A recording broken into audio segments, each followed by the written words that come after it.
Medical breakthroughs are improving our lives almost every day. One of the most exciting and fastest growing areas is the use of stem cells.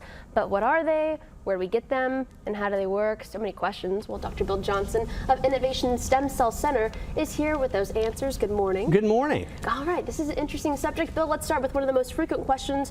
Why do you harvest stem cells from fat instead of bone marrow? This really is one of our more frequent questions, Alana, and we have several answers, but the most important is that when you harvest fat, you can get about 20 million stem cells or more. When you harvest from bone marrow, you get about 20,000. So we're getting about 1,000 to 1. So we just have a lot more cells readily available.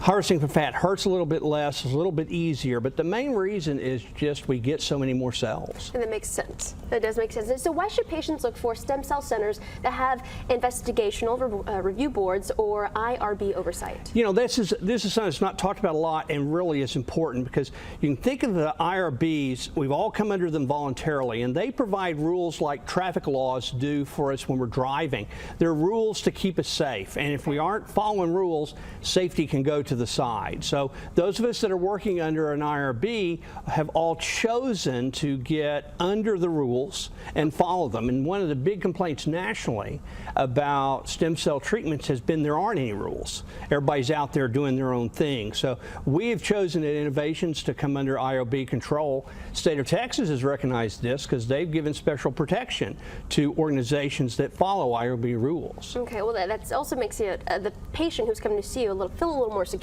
knowing that you're following these rules. Another question are maybe some disorders in which the stem cells would be used for. Well, we do a lot of different disorders, and we have protocols from the IRB on each one. Probably the most common are osteoarthritic joints like knees and hips and shoulders, elbows. But we also do inflammatory disorders like rheumatoid arthritis, lupus, Crohn's disease, ulcerative colitis. We do a lot of COPD. In fact, we're actually doing an independent study on looking at COPD and how chronic lung disorders like that are affected by stem cells. We have protocols for neurologic disorders like stroke, Parkinson's, neurologic injuries, peripheral neuropathy.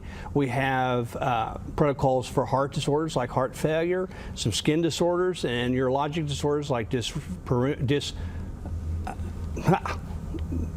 erectile dysfunction and that sort of thing. So we have a long list of protocols that we can use to stem cells. Well, the list goes on, and I hear even hair loss as well. Hair loss is one that we do, that's right. Okay, well, you know, these are all disorders that can be helped with stem cell, but how long does it take? Well, stem cells we do in the office when we get them out of fat. We have a product that has a lot of stem cells but also has a lot of growth factors. And the great thing about the growth factors when we give them is they work really fast. So a lot of patients, like a joint patient, will often see pain relief in a day or so. Oh, wow. And then that continues on. The stem cells themselves start working in about 3 months. So you tend to see an early improvement and then a plateau, and then beginning about 3 months, an ongoing improvement that continues to go on for up to a year. Dr. Bill, in your research, what would you say is next for stem cells? The next thing for stem cells, in fact, we may be able to do it for the end of the year, is the ability to harvest once, freeze them, grow new ones when we want, and not have to go back and harvest fat each time. Somewhere down the line in the near future, hopefully in the next few years, we'll also be able to pre-treat the stem cells with growth factors to tell them what we want to go do. That's a little further down the road. Okay. Something we can look forward to. And I know you also have a special for those who might be interested in stem cells. Well, we're still on our special. We're still on our cosmetic side of the world, and we're doing the fat transfer with $500 off, and still doing $500 off each area of liposuction. Okay, you hear that? That is quite the deal. Dr. J, thank you so much for coming in. Really good information for us, but we're only skimming the surface. So to find out more, here's the number to call. It's 214-669-6940.